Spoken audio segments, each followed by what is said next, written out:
마태복음 14장 22절에서 27절입니다. 신약성경 24페이지입니다. 우리 한 절씩 읽고 마지막 절은 함께 읽도록 하겠습니다. 마태복음 14장 22절에서 27절의 말씀입니다. 제가 먼저 읽겠습니다. 예수께서 즉시 제자들을 재촉하사 자기가 무리를 보내는 동안에 배를 타고 앞서 건너편으로 가게 하시고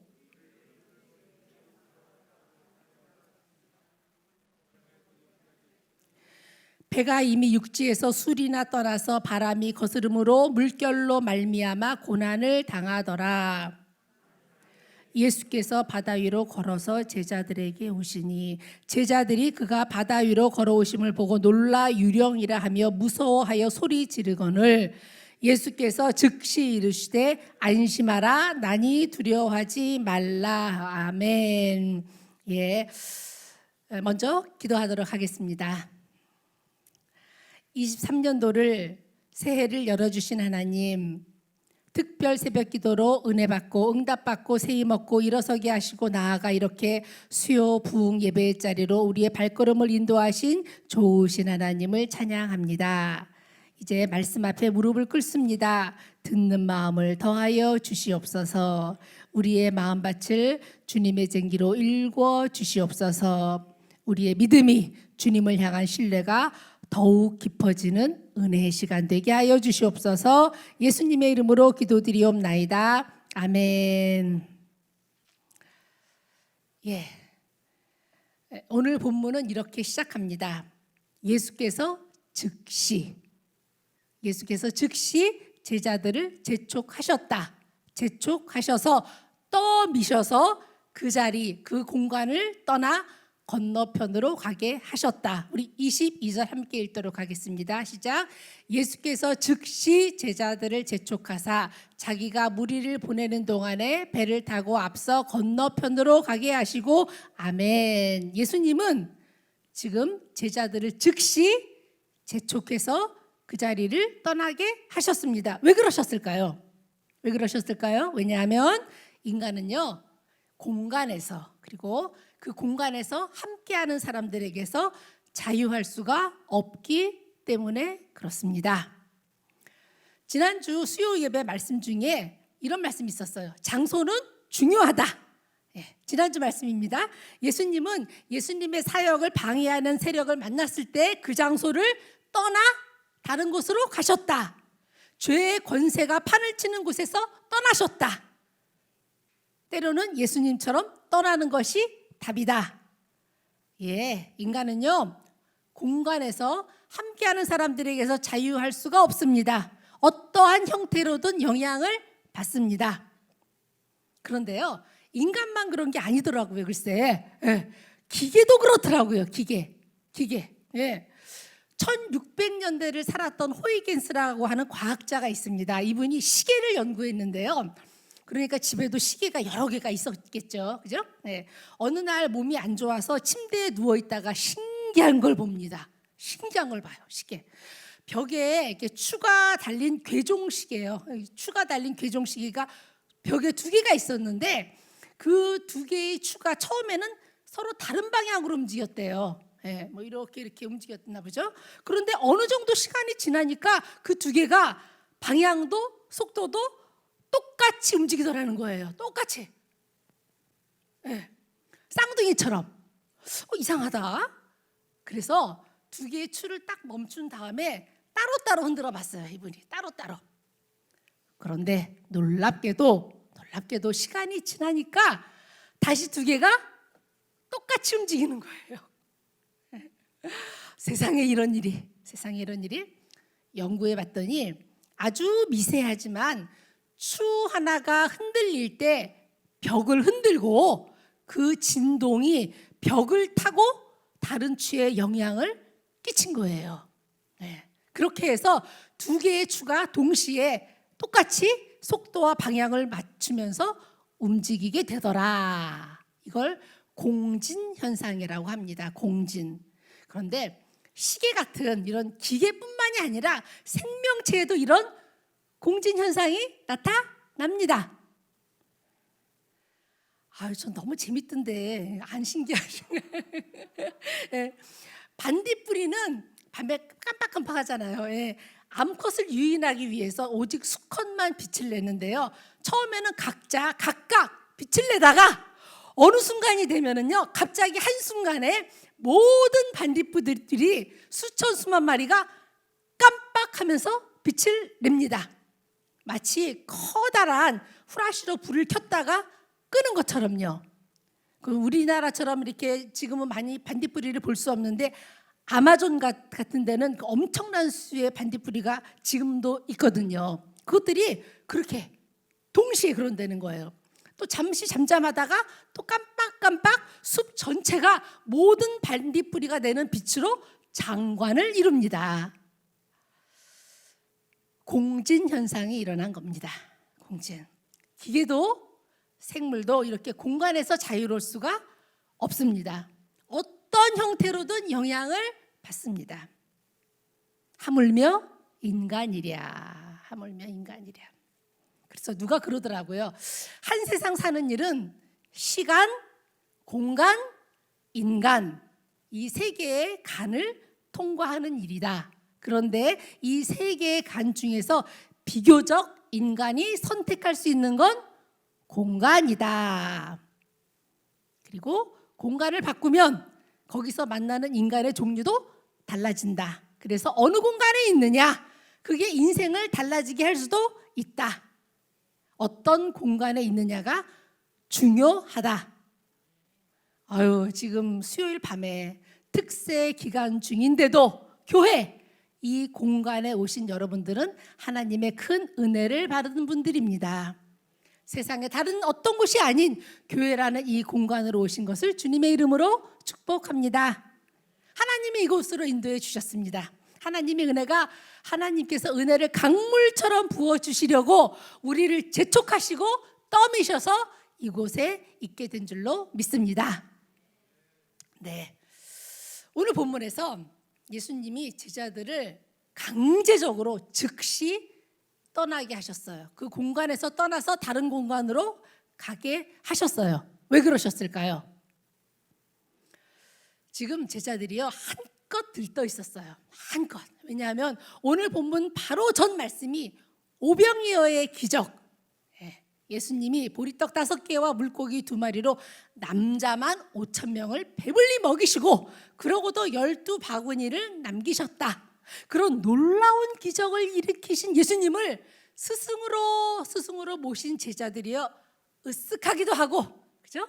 들떠 있기도 한 건 어쩌면 당연한 일이었는지도 모릅니다. 같은 내용을 담고 있는 요한복음을 보니까 이 기적을 경험한 무리들이 예수님을 억지로 임금을 삼으려고 했다. 그렇게 기록하고 있습니다. 이에 예수님은 즉시 제자들을 재촉하십니다. 그러한 분위기에 찬물을 끼얹듯이 제자들을 재촉하며 떠미셨어요. 여기서 재촉하다라는 말은 그 뜻이 강제로 하게 하다, 강권하게 하다. 이곳을 당장 떠나라. 이 무리들은 내가 보내겠다. 뒷수습은 내가 할 테니까 너희는 상관 말고 아무 소리 하지 말고 즉시 이곳을 떠나 건너편으로 가라. 왜 그러셨을까요? 왜 그러셨을까요? 왜 예수님이 오병이어의 사건 이후에, 기적 이후에 이들을 즉시 그 장소에서 떠나게 하셨을까요? 다 아시죠? 예. 말씀드렸다시피 오병이어의 기적이 있은 후에 무리들은 예수님을 임금으로 삼으려고 했습니다. 임금으로. 하지만 예수님은 그런 세속적인 영광이 아닌 십자가가 자신의 길이라는 걸 알고 계셨습니다. 그러나 아직 예수님에 대한 이해가 부족했던 제자들이 무리의 그런 분위기에 부화대동해서 무리와 제자들 사이에 공진현상이 일어나서 제자들이 군중 심리에 휩싸여서 무리들처럼 예수님을 그런 정치적인 메시아, 돌을 떡으로 만들러 오신 것으로 오해를 하고 그걸 희망하게 될 것을 우려하셔서 서둘러서 즉시 제자들을 무리로부터 격리시켰던 것입니다. 우리를 악에서, 죄에서 즉시 분리시켜 주신 하나님을 찬양합니다. 우리를 다른 그 어떤 공간이 아닌 성전으로 오게 하신 하나님께 감사드립니다. 그리고요, 무리를 떠나 보내신 후에 예수님도 따로 또 기도하러 산으로 가십니다. 우리 23절 보도록 하겠습니다. 시작. 저물매 거기 혼자 계시더니 아멘. 예수님은 무리에서 나아가 제자들과도 거리를 두고 떠나 홀로 하나님 앞에 서는 시간을 가졌습니다. 하물며 연약한 우리 인간들이랴. 지금 신년 특별 새벽 기도의 기간인데요. 우리 한 분 한 분이 단독자로 하나님 앞에서 한 해를 계획하고 머무는 시간과 공간을 꼭 가지시길 원합니다.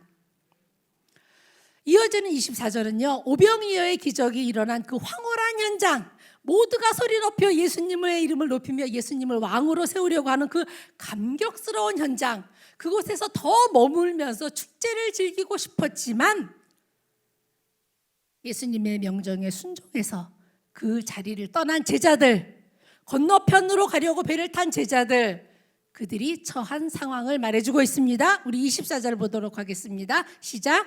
배가 이미 육지에서 술이나 떠나서 바람이 거스름으로 물결로 말미암아 고난을 당하더라. 아멘. 물결로 말미암아 고난을 당하더라. 이를 요한복음은 큰 바람이 불어 파도가 일어나더라. 그렇게 기록하고 있습니다. 예.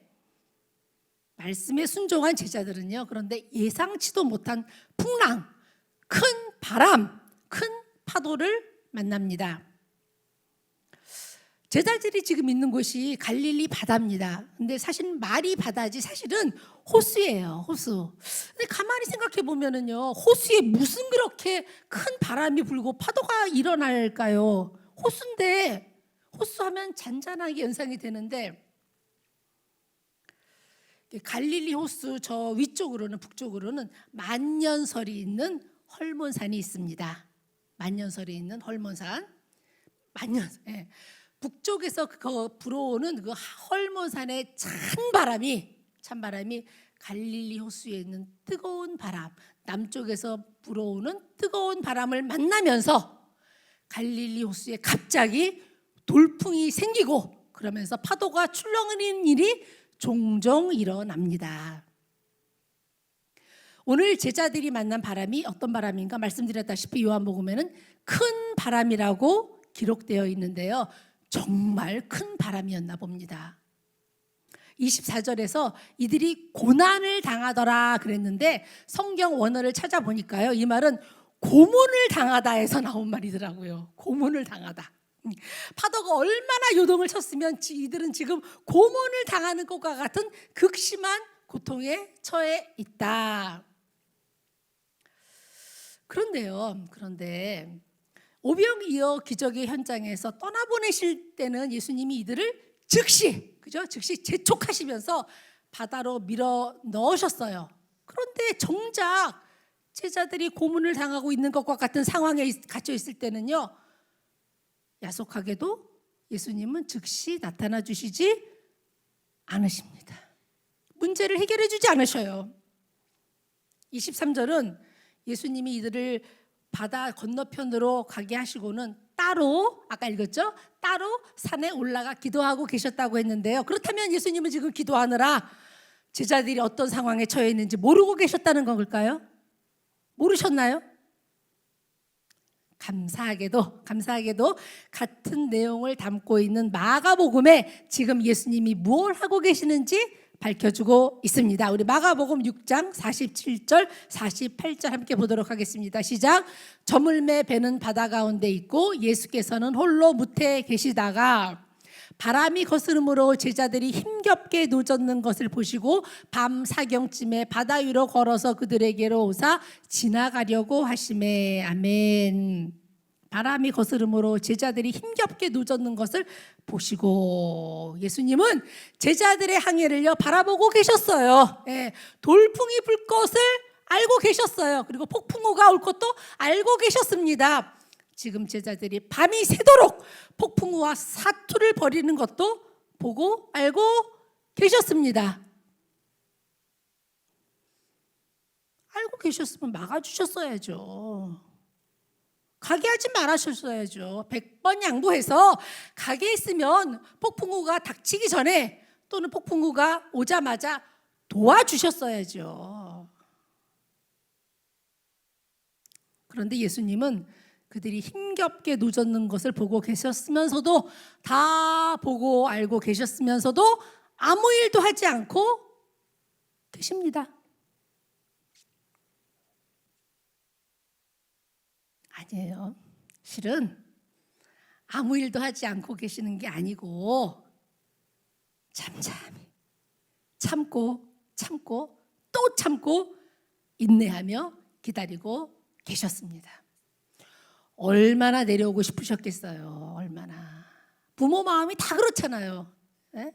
자식이 어려운 형편에 처하면 당장이라도 도와주고 어려움에서 건져주려고 하는 게 모든 부모의 마음입니다. 능력이 없어서 못하는 거지. 네? 능력만 있으면 내 새끼 얼른 도와주고 건져주고 꺼내주고 싶어 합니다.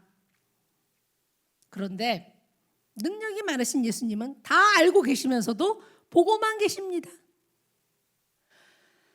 왜 즉시 빨리 내려와서 달려와서 도와주시지 않는가?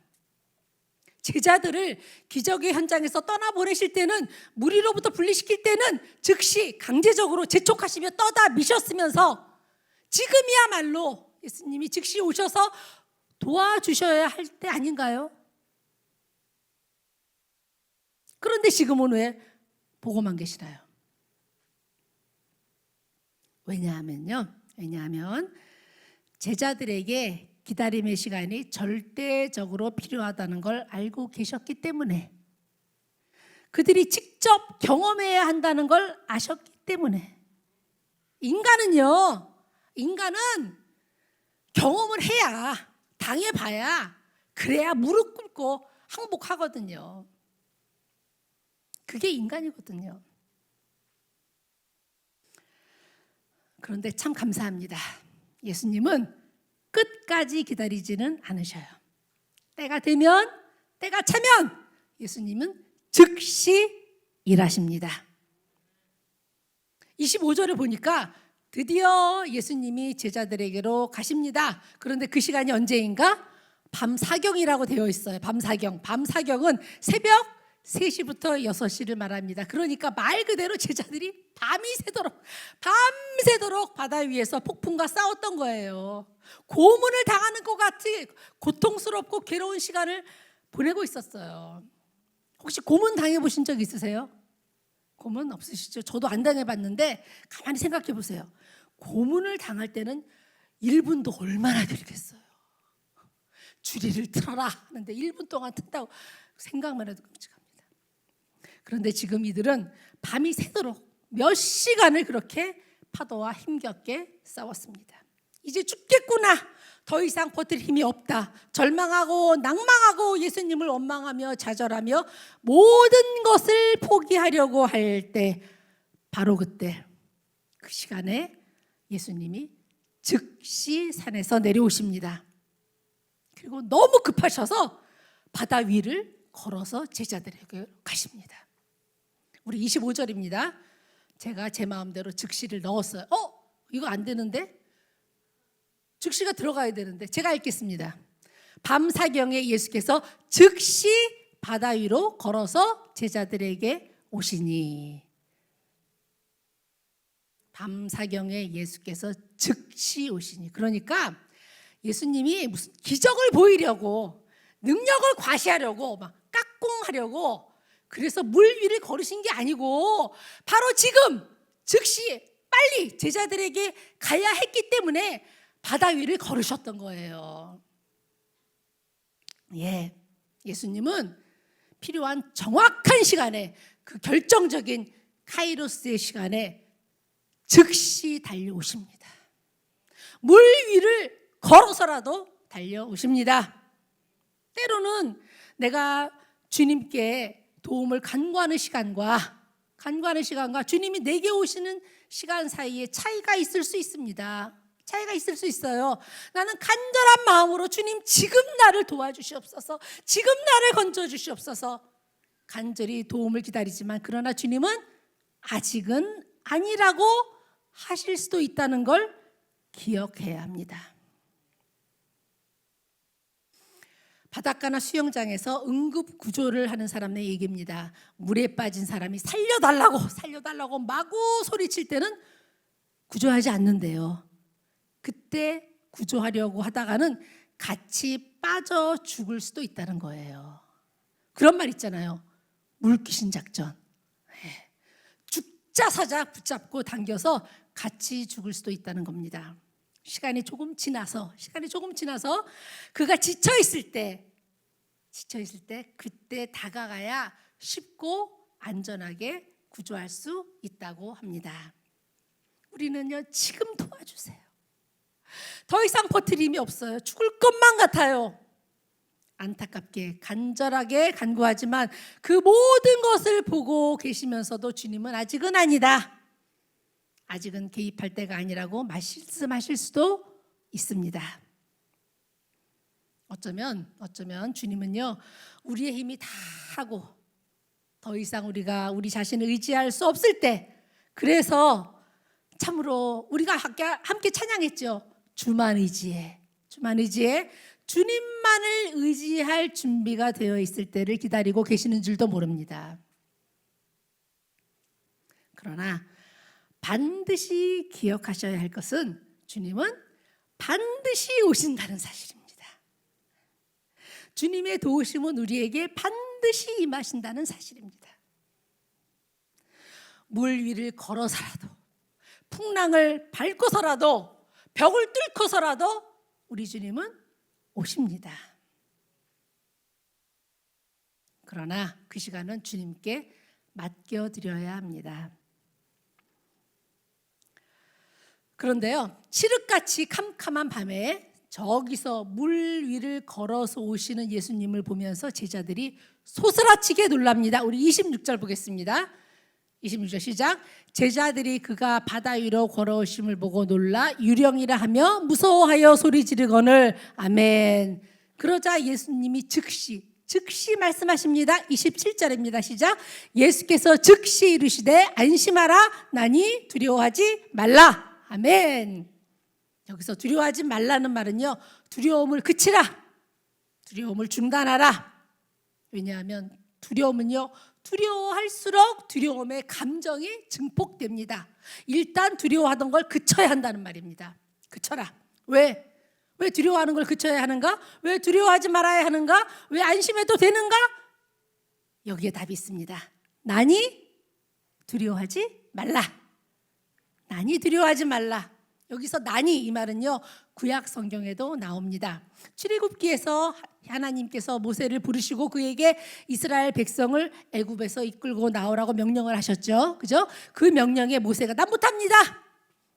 배째세요. 나 못합니다. 내가 누구라고 그 일을 할 수 있겠습니까? 나는 할 수 없다고 했을 때 하나님이 모세에게 말씀하셨습니다. 내가 너와 함께 갈 거다. 그러자 모세가 또 하나님께 질문합니다.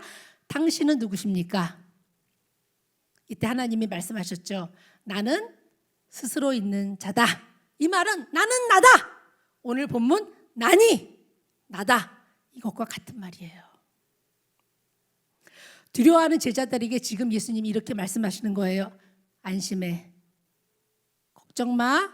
두려워하지 마. 나야 나. 하나님이야. 우리가 예수님을 본다는 건 전지하시고 전능하신 하나님을 보는 거예요. 예수님도 말씀하셨잖아요. 나를 본 자는 하나님을 본 거다. 폭풍이 한가운데 계십니까? 두려움 가운데 계십니까? 그렇다면 그 전능하고 전지하신 하나님이신 예수님을 바라보십시오. 그분이 길이요 진리요 생명이로다. 예수님이 해답이십니다. 네. 말씀을 정리합니다. 오늘 우리 인생이 밤 사경을 맞이했다 해도, 우리를 삼키려는 파도가 아무리 높다 해도, 아무리 그 거센 풍랑이 우리를 두렵게 한다 해도, 이 시간 마치 내가 고문을 당하는 것과 같은 극심한 고통 가운데 있다 할지라도, 그래서 주님이 나를 잊어버리시고 버리신 것 같은 시간을 보내고 있을지라도 아닙니다.